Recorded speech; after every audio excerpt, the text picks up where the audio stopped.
Baiklah, selamat malam semuanya. Perkenalkan kami dari kelompok 2 yang pada malam hari ini akan memaparkan materi tentang teori dasar ekonomi pembangunan.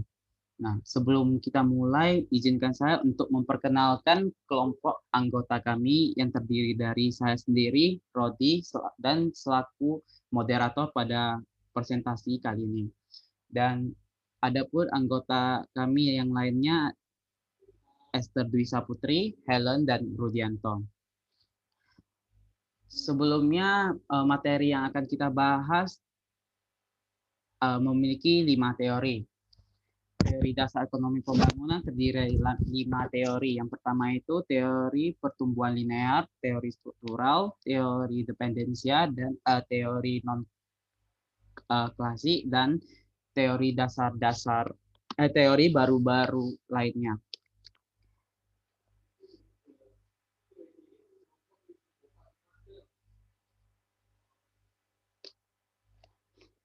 Pertama yaitu teori pertumbuhan linear.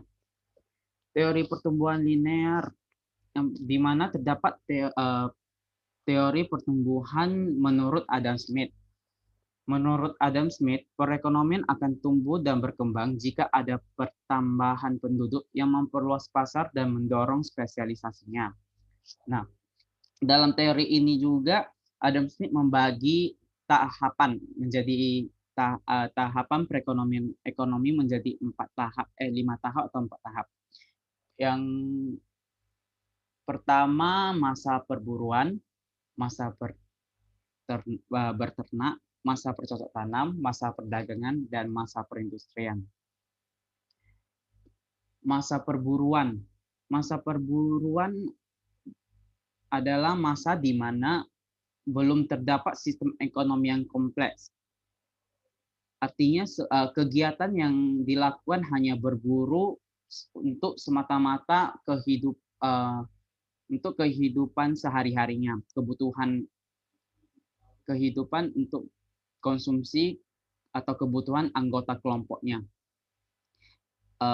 Tidak pernah ada transaksi dengan kelompok lain di masa perburuan ini.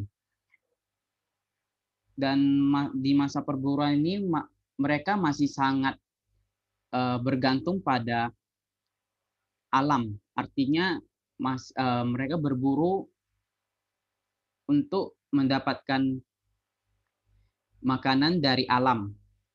Jika alam yang mereka tempati itu sudah tidak ada buruan untuk diburu, maka mereka akan berpindah tempat lain. Selanjutnya, masa berternak dan masa bercocok tanam. Di mana pada masa ini kebutuhan masyarakat sudah mulai berlahan-lahan untuk meningkat. Sehingga masyarakat tersebut tidak dapat memenuhi kebutuhan hidupnya sendiri lagi.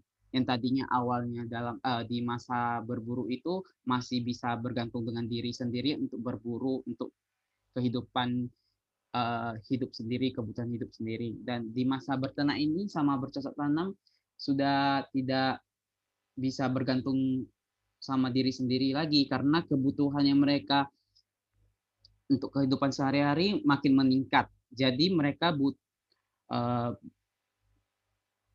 butuh sebuah dorongan untuk menjalin hubungan dengan kelompok-kelompok di luar lainnya, artinya di luar dari kelompok mereka sendiri.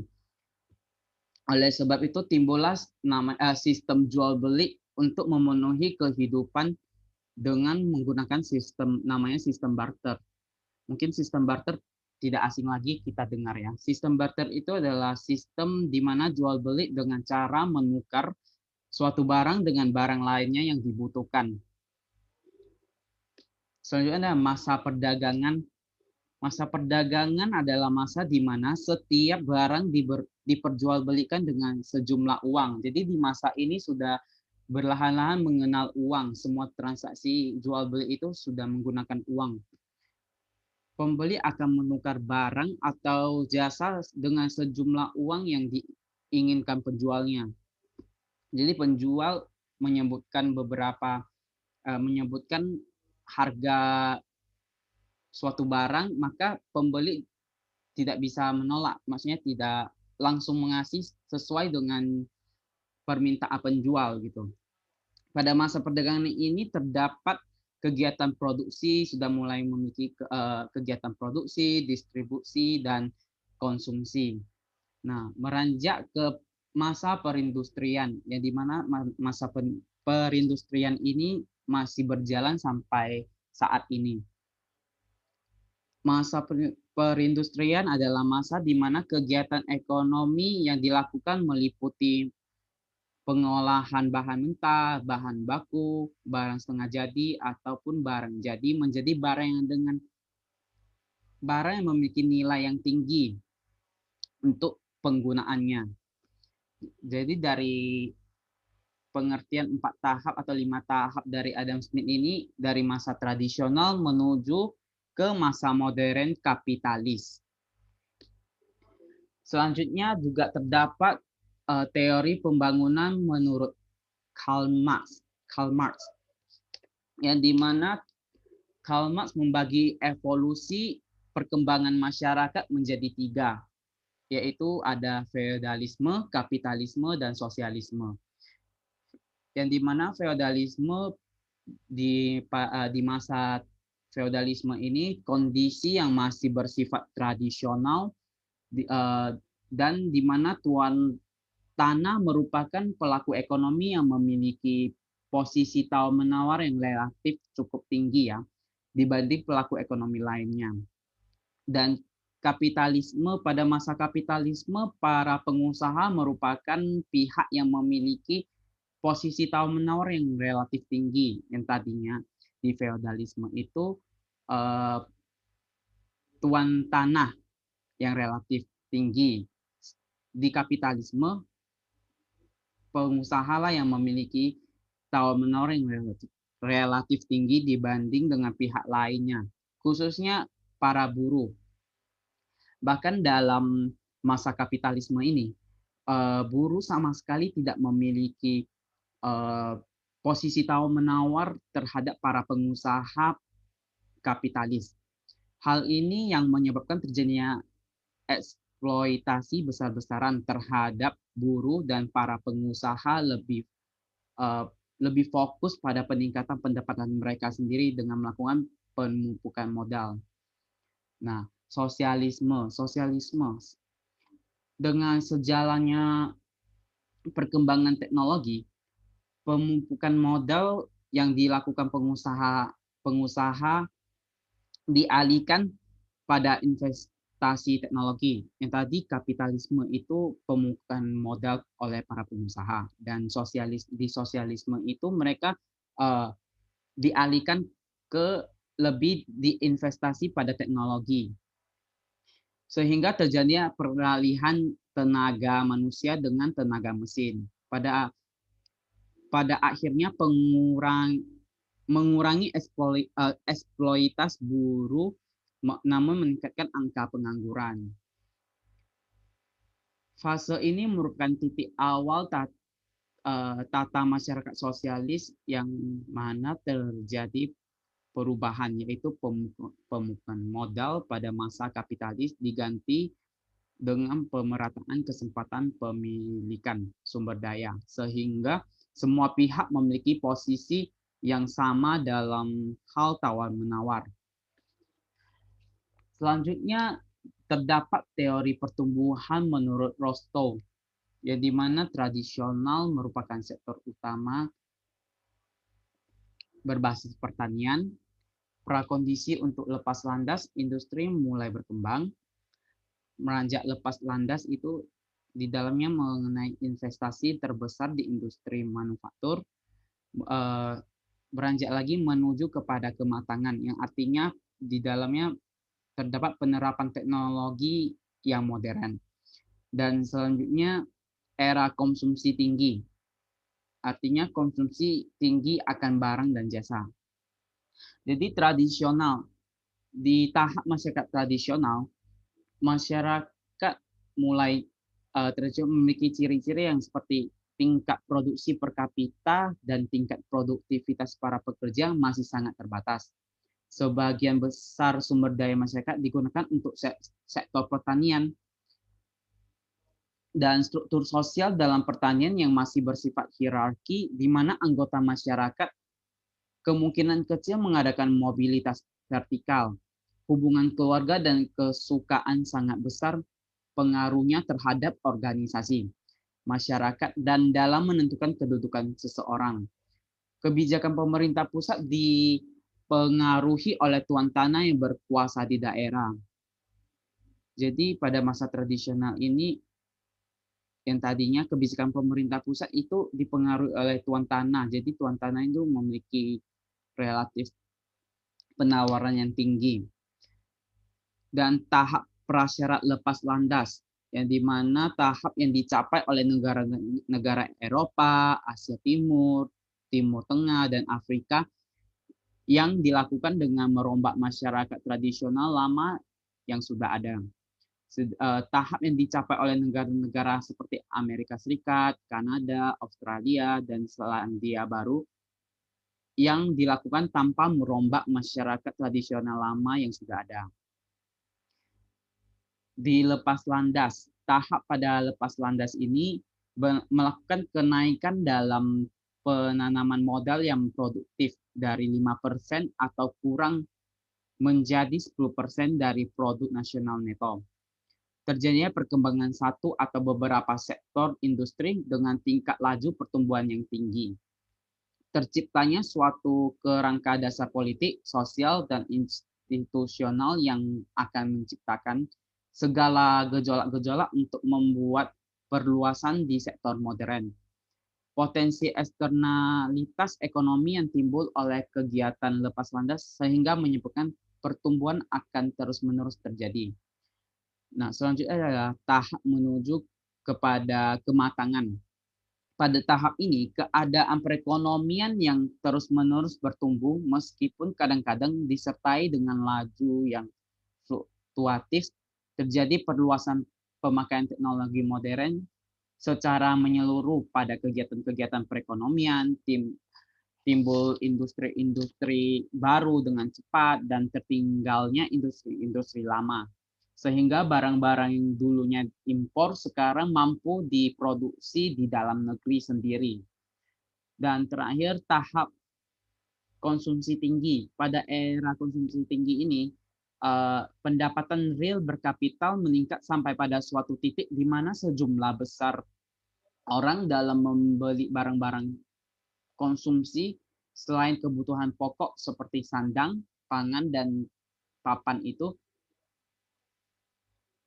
menurut Resto menyebutkan ada 3 macam tujuan masyarakat yang saling bersaing untuk mendapatkan sumber daya dan dukungan oleh politik, yaitu memperbesar kekuasaan dan pengaruh negara tersebut terhadap negara lain. Yang kedua, menciptakan suatu welfare state, yaitu kemakmuran yang lebih merata kepada penduduknya, dengan cara mengusahakan terciptanya pembagian pendapatan yang lebih merata melalui sistem perpajakan yang progresif. Dan yang terakhir, meningkatkan konsumsi masyarakat dari konsumsi kebutuhan primer menjadi konsumsi kebutuhan sekunder dan tersier. Selanjutnya adalah teori perubahan struktural yang akan dijelaskan oleh Esther. Esther, dipersilakan. Teori perubahan struktural. Jadi dalam teori ini ada menurut pendapat para ahli yaitu Arthur Lewis. Pada teori ini, pada dasarnya membahas proses pembangunan yang terjadi di daerah, perdesaan, dan perkotaan. Terjadi transformasi negara berkembang yang semula bersifat subsisten dan fokus ke sektor pertanian, bergeser menuju sektor modern atau industri. Selanjutnya, sektor tradisional. Pada sektor ini biasanya terdapat di daerah perdesaan, di mana tingkat produktivitas marginal tenaga kerjanya itu rendah atau bahkan nol, sehingga tenaga kerja merupakan faktor utama dan tingkat upah berada pada tingkat subsisten. Selanjutnya, sektor modern atau industri. Sektor ini biasanya terdapat di daerah perkotaan. Pada sektor ini tingkat produktivitasnya tinggi dari input yang digunakan, termasuk tenaga kerja dan juga sebagai akumulasi modal.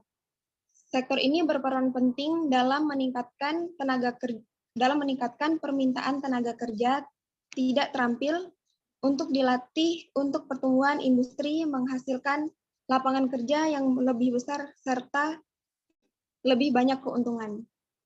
Selanjutnya akan dilanjutkan oleh Rudi.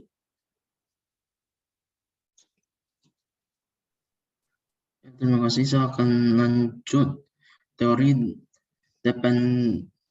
dependensia.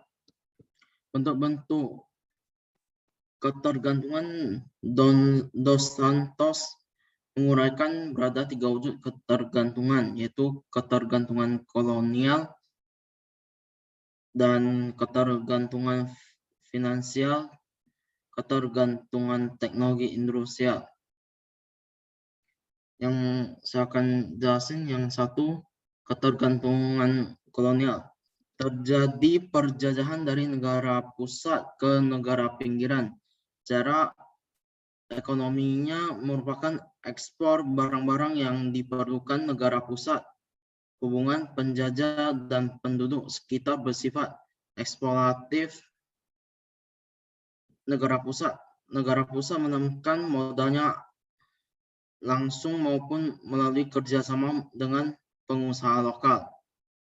Yang kedua, ketergantungan teknologi industrial. Wujud ketergantungan baru, cara ekonomi di negara pinggiran tidak lagi berupa ekspor bahan mentah. Perusahaan multinasional mulai menanamkan modalnya di negara pinggiran dengan sasaran kepada kebutuhan negara pinggiran. Yang ketiga, ketergantungan finansial. Itu wujud ketergantungan baru, cara ekonomi di negara pinggiran tidak lagi berupa ekspor bahan mentah kepada negara pusat dan menanamkan modalnya di negara pinggir dengan sasaran kepada kebutuhan negara pinggiran. Selanjutnya teori neoklasik akan dijelasin oleh Esther. Esther, Dipersilakan Esther. Oke. Selanjutnya saya akan menjelaskan tentang teori neoklasik. Jadi, teori ini muncul sebagai sanggahan terhadap teori dependensia. Teori ini menjelaskan bahwa masalah keterbelakangan negara miskin bukan karena faktor eksploitas negara maju. Aliran neoklasik memutuskan teorinya pada 3 faktor yang berpengaruh kepada pertumbuhan ekonomi, yakni modal, tenaga kerja, dan perkembangan teknologi. Dan teori ini meyakini bahwa peningkatan jumlah tenaga kerja dapat meningkatkan pendapatan per kapita. Tetapi tanpa adanya teknologi modern yang berkembang, peningkatan tersebut tidak akan dapat memberikan hasil positif terhadap pertumbuhan ekonomi secara nasional. Sekian, selanjutnya.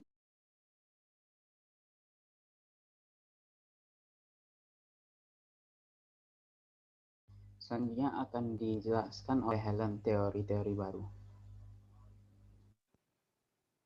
Baiklah, saya akan menjelaskan mengenai teori-teori baru. Jadi dalam perkembangan literatur terakhir muncul 3 teori baru untuk menjawab permasalahan pembangunan ekonomi. Yang pertama yaitu teori pertumbuhan baru atau New Growth Theory. Jadi teori pertumbuhan baru ini dipelopori oleh Paul M. Romer pada tahun 1986 dan Robert Lucas pada tahun 1988 sebagai kritikan terhadap teori pertumbuhan neoklasik solo yang tidak bisa menjelaskan dengan baik pertumbuhan ekonomi dalam jangka panjang.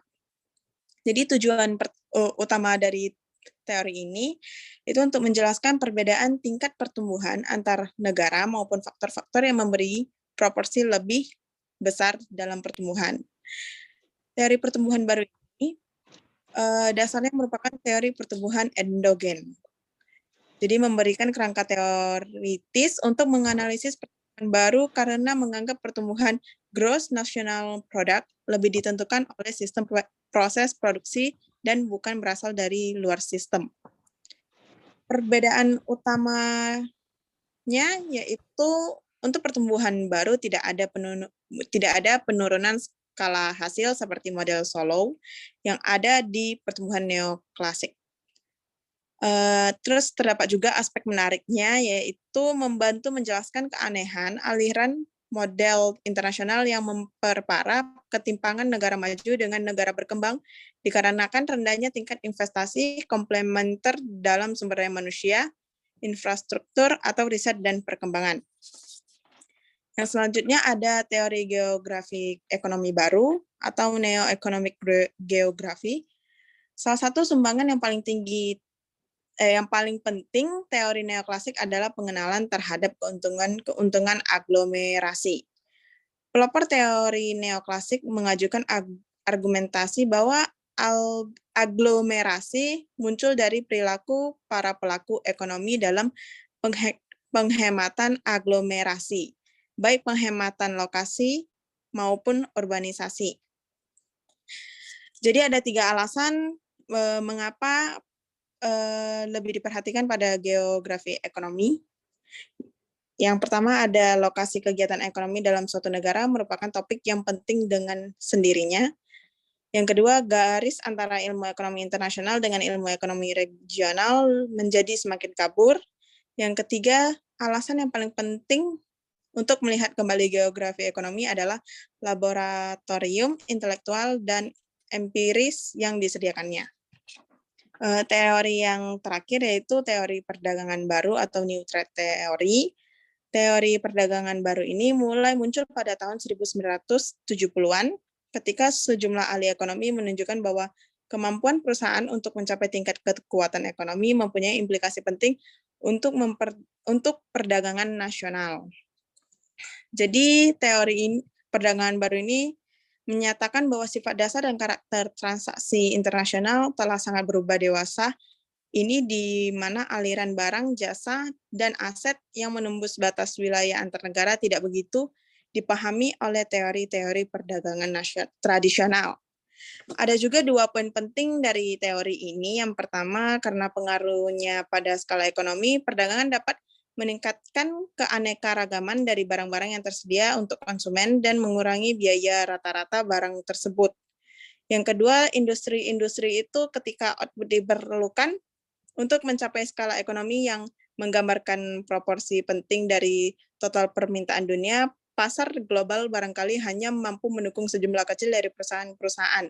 Jadi, perdagangan dunia pada tertentu mungkin dikuasai oleh negara-negara yang mempunyai perusahaan-perusahaan yang merupakan first mover di produksi mereka. Sekian dari saya, akan saya kembalikan kepada moderator kita yaitu Rodi. Baiklah, terima kasih untuk Helen. Oke, ini saja sampai di sini materi yang kami sampaikan mengenai teori pertumbuhan ekonomi pembangunan. Terlebih dan terkurang dalam penyampaian materi ini kami mengucapkan mohon maaf karena di sini kami juga saling belajar mengenai teori ini.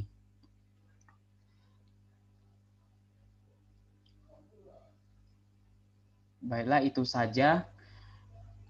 Terima kasih.